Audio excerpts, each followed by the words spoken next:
just read.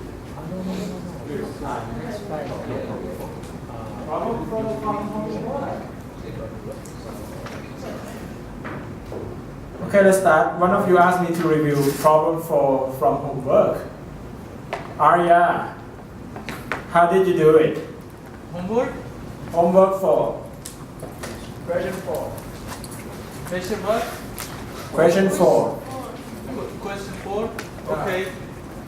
So the problem that we had to know the viscosity, we didn't have it, so it was given. What I did was just use the formula. And I said, so the case without wax layer, because we know the pipe diameter, I'll calculate the pressure drop.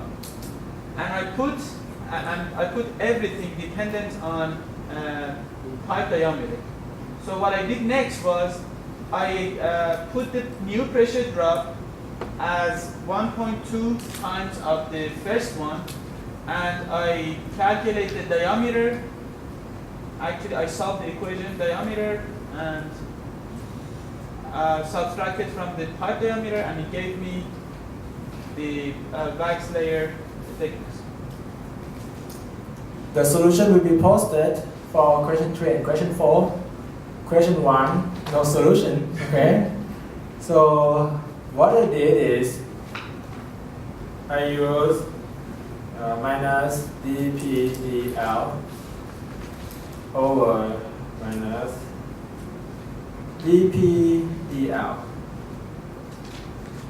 I use this ratio, too small to see, right? I use this ratio, okay? That's what I did. So minus dPdL will be equal to the ratio of 2f rho v squared over d divided by itself, right?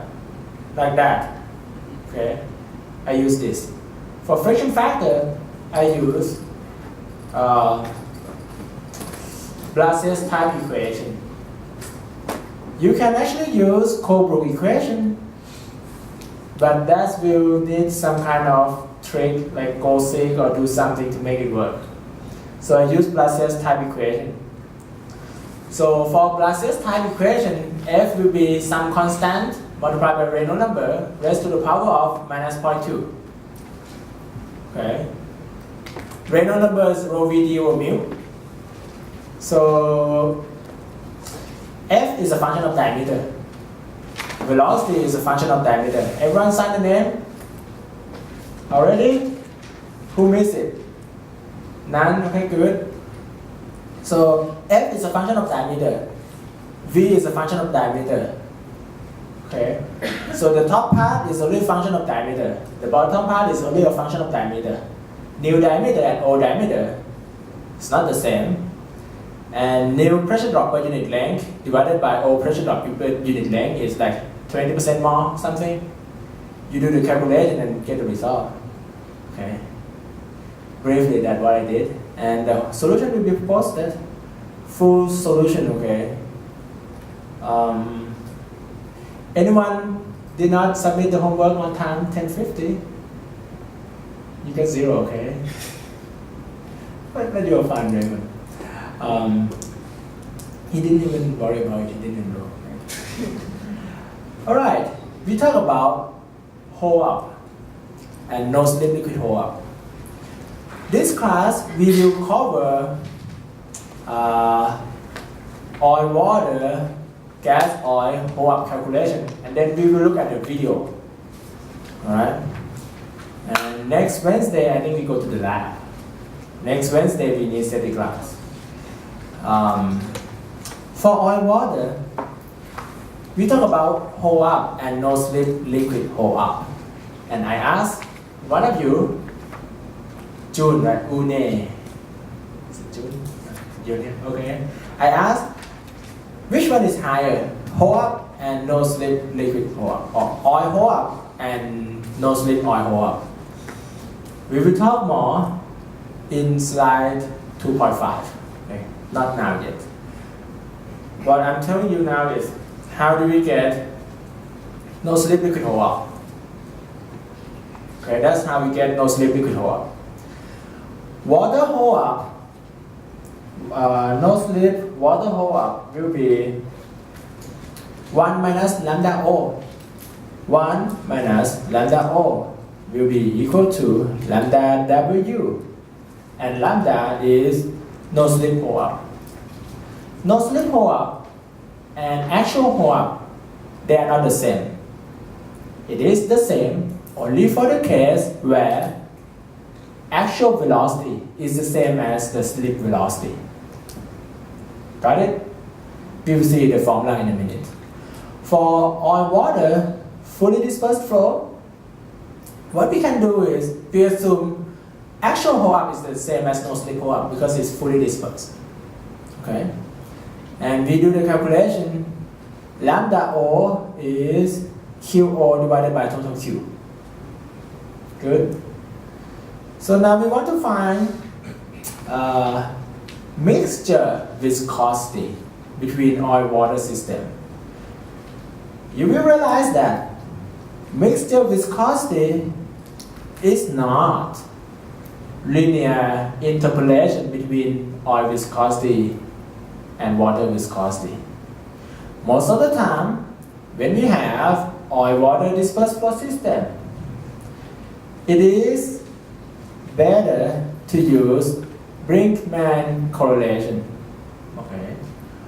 What it is mixture viscosity equal to continuous phase viscosity multiplied by 1 minus the hold up of the dispersed phase raised to the power of minus 2.5. For example, if I have 10% water cut, okay, 10% water cut, the dispersed phase is water. So HD is 0.1. Okay, for 10% water cut, HD is 0.1. So HD is 0.1. Next, what I do is I put 0.1 over there, 0.1 over there. 1 minus 0.1 is 0.9. Yes, question. How do you find HD? HD, in this case, we assume that actual hold up is the same as the no slip hold up. No slip hold up is the ratio of the volumetric flow rate. Okay? So if I have water cut of 10%, this means Q water divided by total Q is 10 over 100, right?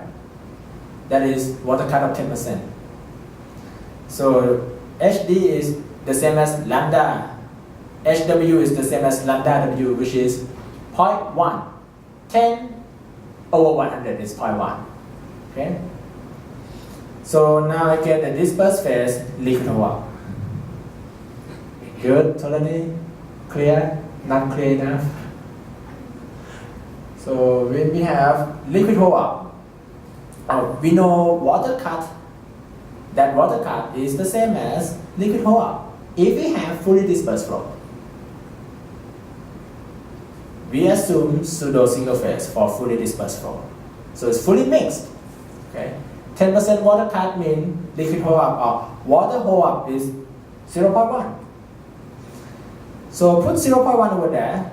Continuous phase viscosity. So 1 minus 0.1 is 0.9 or 0.9. 0.9 raised to the power of minus 2.5.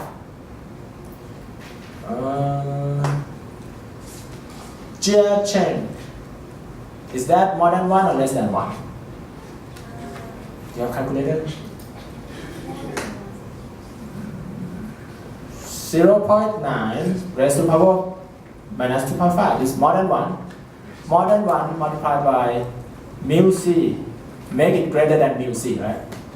Mu c is the continuous phase viscosity. So this means that If we have 10% water, mixture viscosity will be higher than viscosity of oil itself. Okay, let's say oil viscosity is 10. Oil viscosity is 10 centibar. Water viscosity is 1 centibar. Add them together, viscosity can be more than 10. Okay, and it is. All right, experimentally found that it is like that.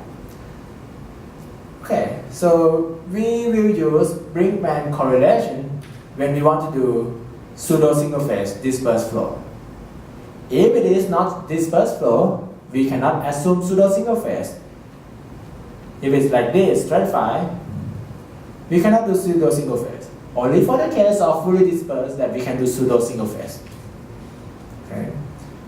So, mu mixture for water in oil emulsion is lower than mu oil. Raymond, true or false? Say yes. Mu what? Read this for me, please.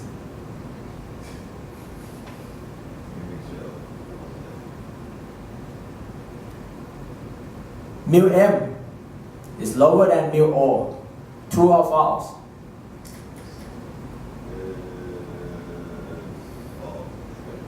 False, right? According to that equation, it's false. Mu mixture is always higher than water in oil. Continuous phase is oil, so water in oil make mixture viscosity to be higher. It doesn't decrease viscosity. If you do linear interpolation, viscosity will decrease. If you use this formula, viscosity go up. Okay. So the mixture add water into oil, especially crude oil, will kind of form emulsion and mixture viscosity will go up. Well, is it great? Sorry. I don't think it's greater than oil viscosity. Oh, really? Let's take a look at the experimental data in the next presentation, okay? Raw mixture. For mixture density, we do everything based on mass balance. Okay? This equation basically is mass balance. Mass, total mass divided by total volume equal to mass of water plus mass of oil divided by water volume plus water of oil. Do the math and we will get that. Okay, so mixture density is the weighted density based on weighted average of each density based on the liquid hold up or water hold up. So rho oil multiplied by 1 minus HW plus rho W multiplied by HW. So it's a weighted by water hold up. Okay? Mass fraction. How do we calculate mass fraction based on volume fraction? This is the formula. You have two options. Option 1, trust me. Option 2, do the derivation and tell that I did it wrong. That is fine. Please do the derivation and prove that I'm right or I'm wrong. Doesn't matter. Okay. Who wants to do the derivation? Okay. Viton, you're going to do research with me. Can you do the derivation and tell me later? This doesn't give you any extra credit for this class. How about that? Good, right? Show me how do we get that equation, okay, Viton?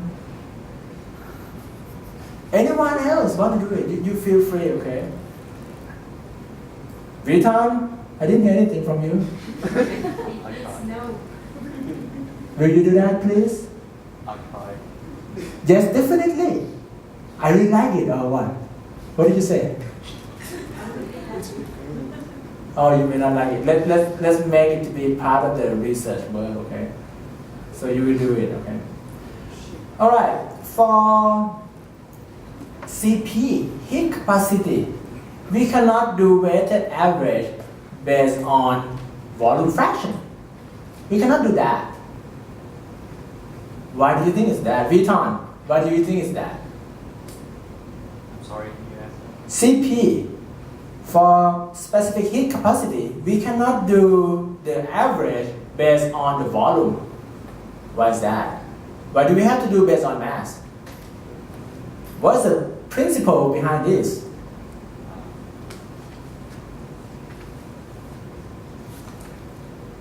No principle. It's just what Ingrid said. Nguyen, what do you say?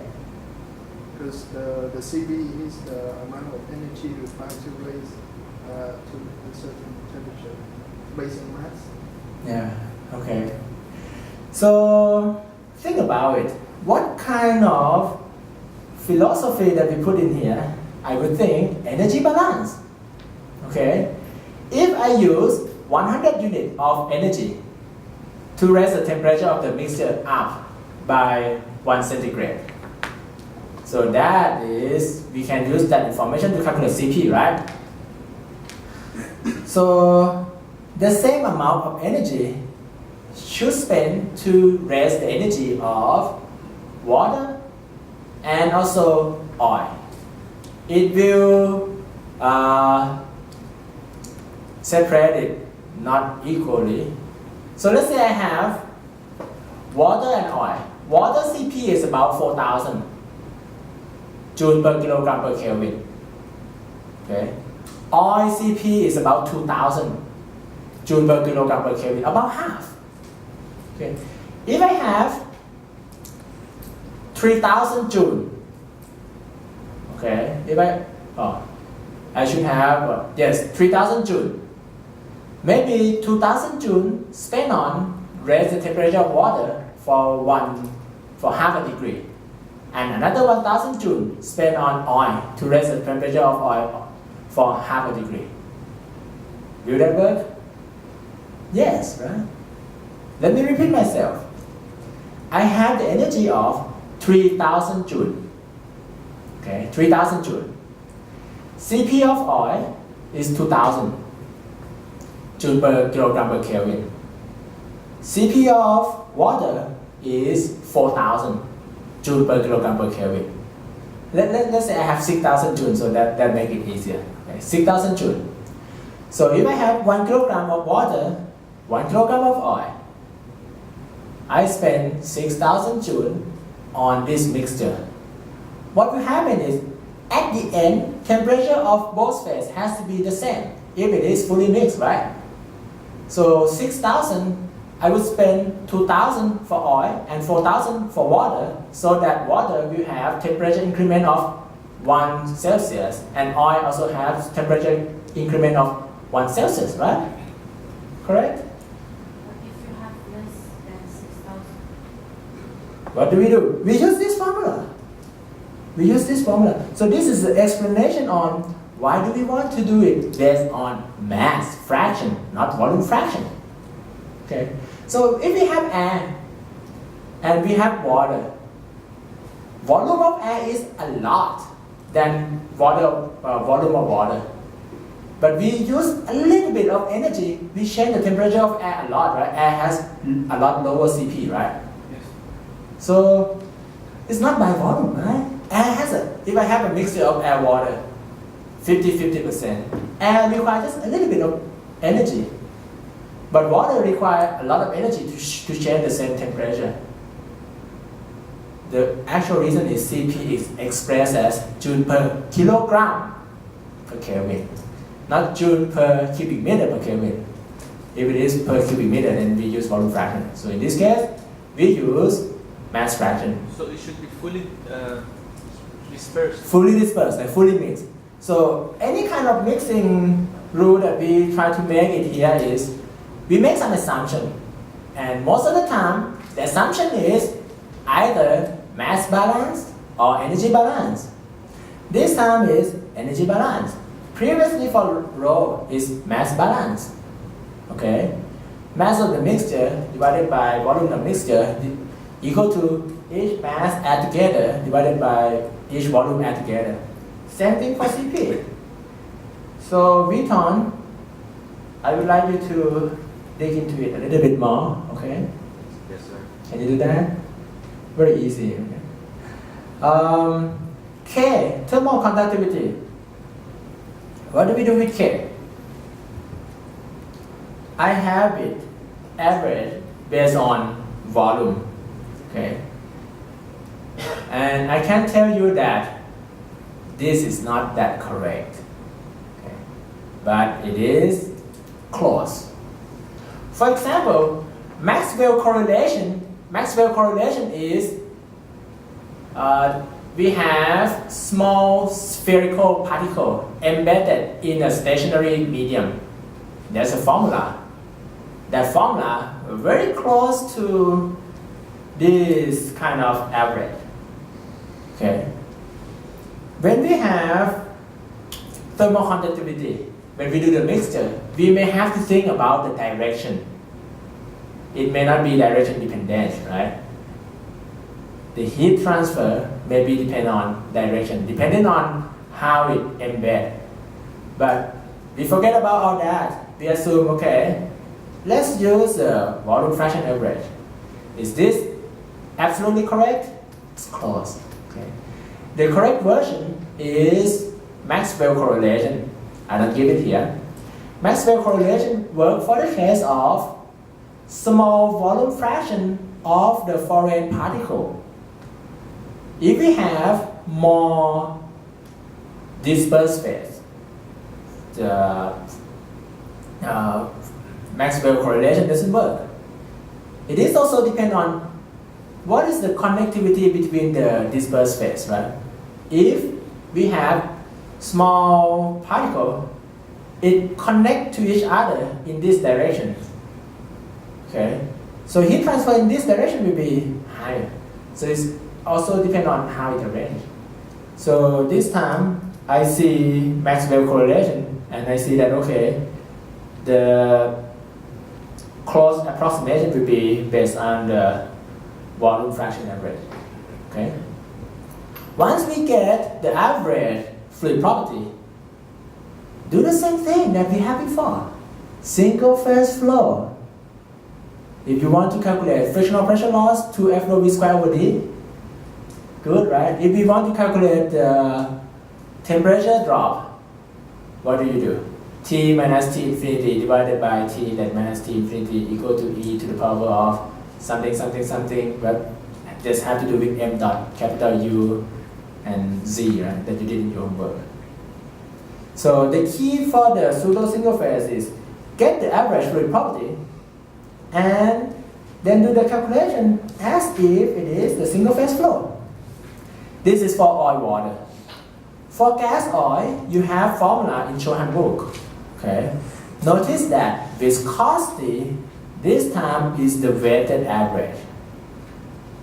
Add gas into oil, reduce mixture viscosity. Who's next? Let's start from the first. Tolani, Afolabi. How much is air viscosity? Yeah, right now. Approximately. What is the unit? 0.01. Correct, I think so.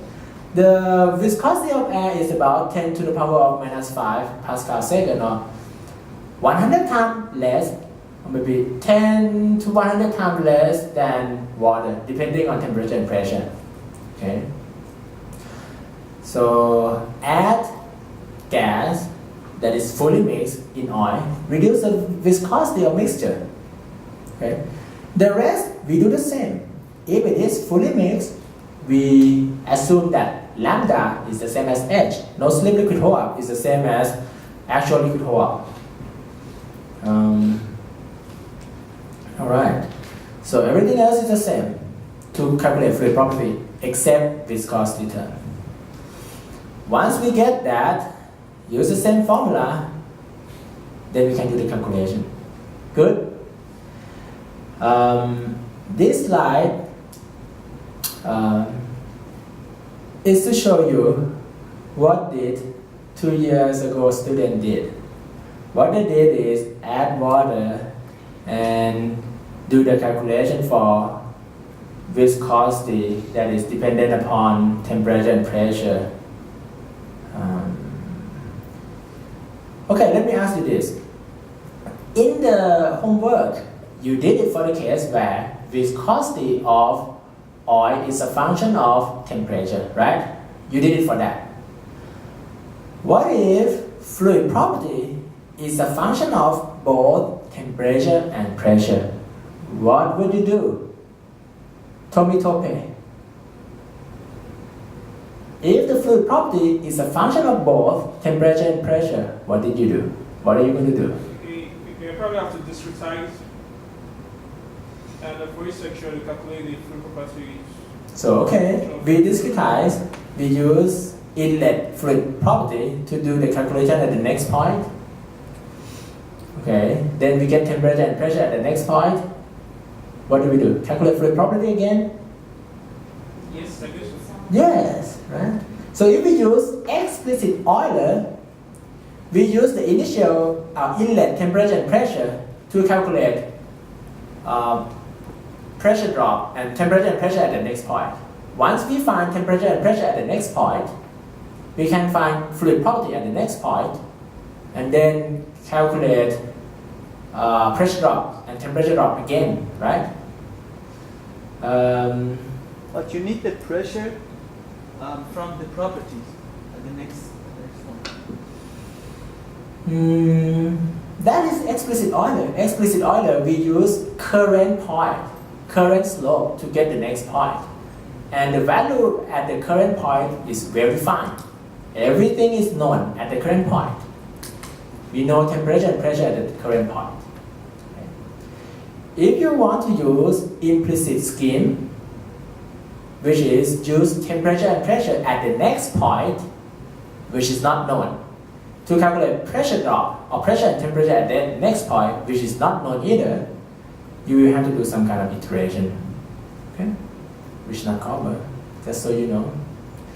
Reference, Burst Jot Lightfoot. If you have cash, buy it. Okay. Troyello is a thesis from Towson University. Let me ask you this. Okay, third one. Yao Chen. How do you get access to Troyello dissertation? How do you do that? Which website?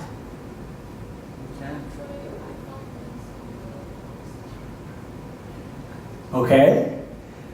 Official way of doing it is to use ProQuest. P-R-O-Q-U-E-S-T. ProQuest to do dissertation search.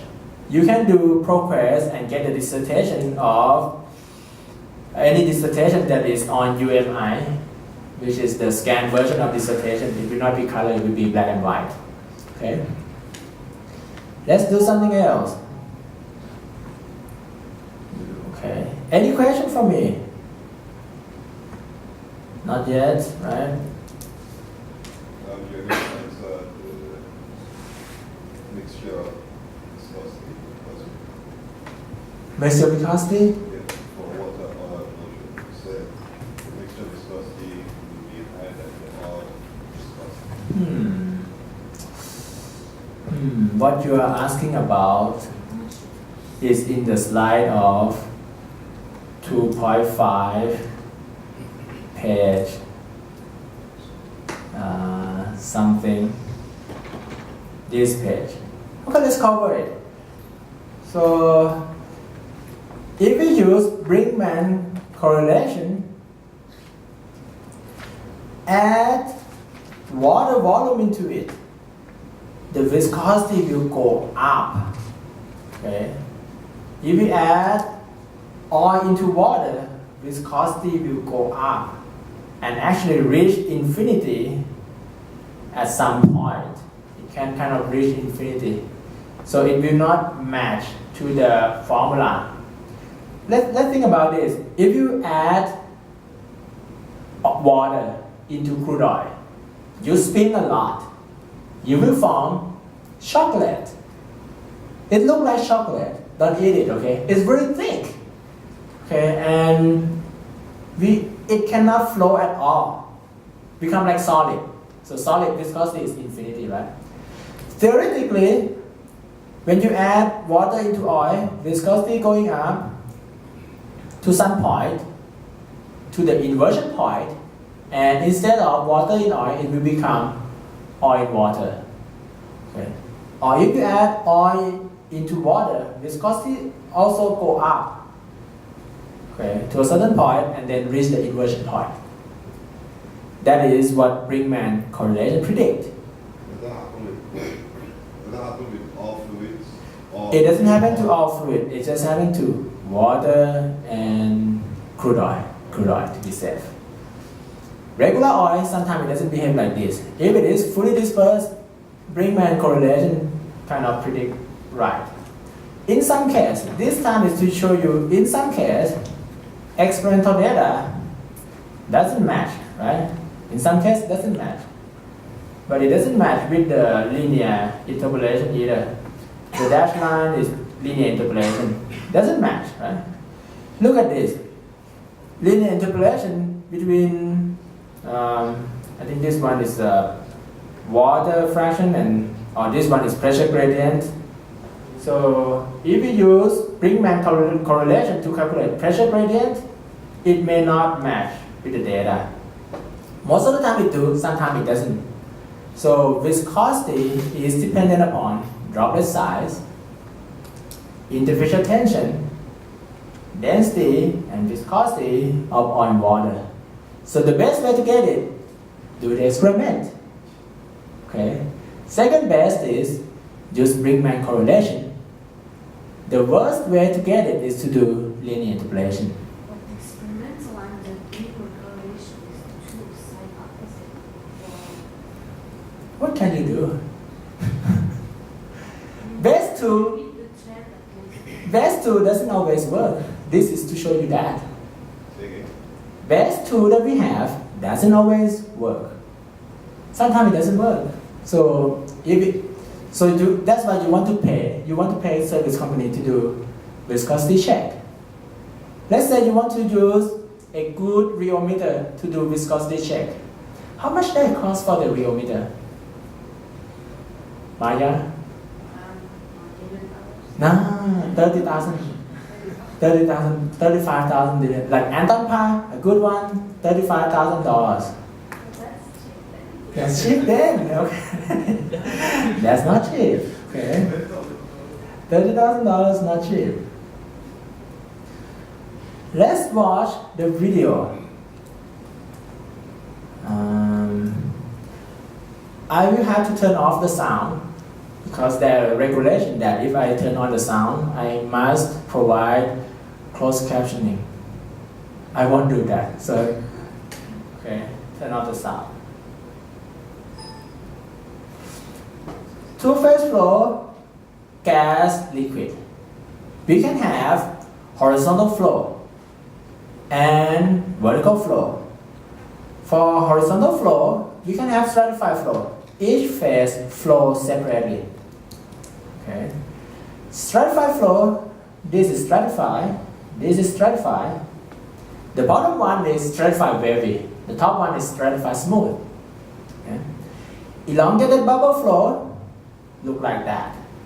Slug flow look like that. So if I show you the picture of elongated bubble flow and you say slug flow, you get 0. Okay? Sometimes it can be -1, 2. So the difference is slug flow has mixing on the slug front. Elongated bubble doesn't have mixing. Okay? Slug flow has mixing. We may have annular flow. Look like that. Wavy annular. Look like that. Okay. Annular flow means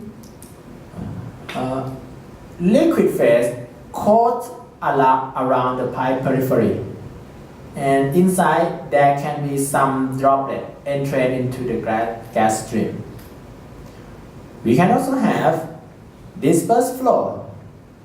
Okay.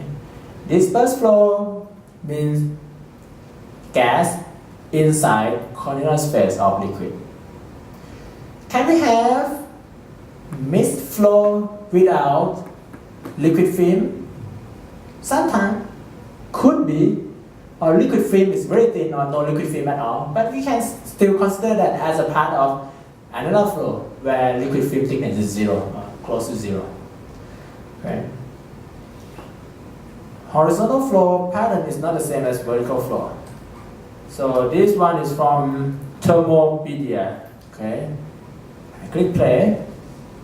Bottom part is liquid. Top part is gas. So slow. Moving slowly to the right side. From the left to the right. Okay? That is stratified flow. Stratified wavy is the same as stratified flow. It's a wave, faster. So the interface like wavy interface. So friction factor at the interface for this case and stratified smooth is not the same. If you look at the cross-section area view, sometimes it splash up and the interface is not flat. Most of the time it's not flat. Stratified smooth is kind of flat, but stratified wavy, it forms the wave and it's not quite flat. As you see here, right? And it's half wave. Good. Elongated bubble flow. So it's a bubble that is longer than usual. That is elongated bubble flow. So it have bubble region. Oh, bubble region here. Bubble of gas. So it have gas bubble that has a bullet shape. Flow inside oil phase. That is elongated bubble flow. You will also see in the lab next Wednesday. Okay, this is just to show you how does it look like. So it's an intermittent flow. It come and go. Okay, it's not like continuous. Slug flow. So the difference is there's a lot of mixing for this slug flow. This one is also from Thermopedia. Look at that. See, when it moves past, should start from at the back of the slug front, there's a lot of gas bubble inside liquid phase. Okay? Okay, let's take a look at full video. That is Taylor bubble, bullet shaped bubble, slug body. Slug body is the liquid part. And it come and go, right?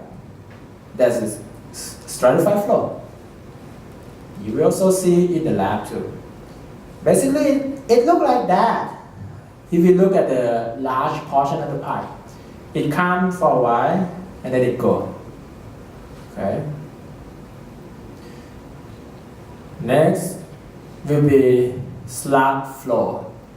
This one from YouTube, SPT group video. This is a slow motion, 26.67 times slower. Okay, look at that. Mixing front of the slug, moving to the right hand side. Right? There's a lot of mixing going on in the mixing zone of the slug. At the back, there's not much mixing, but inside the slug body, which is a liquid part, has some air bubble. Right? And this part is kind of dispersed flow. The continuous phase is liquid. Bullet shape come.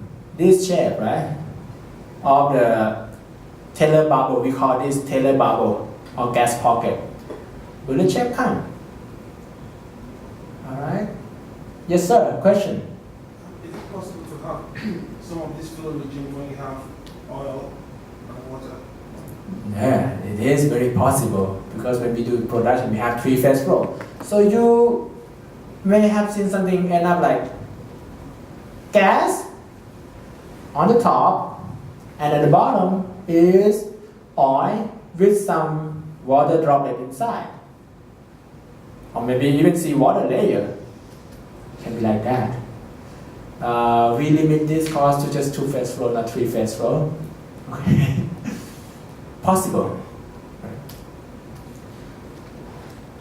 Annular flow. Oh, there's dispersed. Annular flow just look like that. There's a film coating the wall.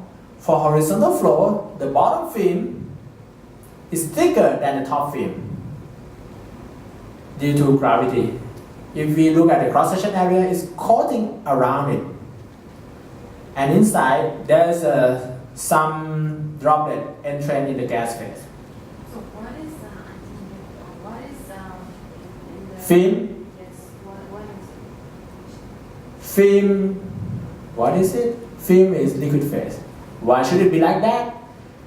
If we have droplet flow in the middle, right? There's a chance that liquid hit with the wall and form liquid phase. Right? Inside, gas has to flow very fast, like turbulent flow. When gas have a turbulent flow, it have a fluctuation of velocity. It can hit with the wall and form film, right? And gas in the middle can carry the film to the sideway or upward. Alright? So next video, dispersed bubble flow. Okay. Cannot see anything. The droplet is so small. Dispersed bubble flow is fully dispersed. Both phases flow at the same velocity.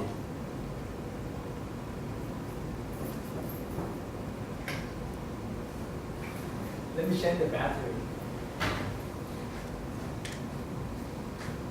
Is this best flow?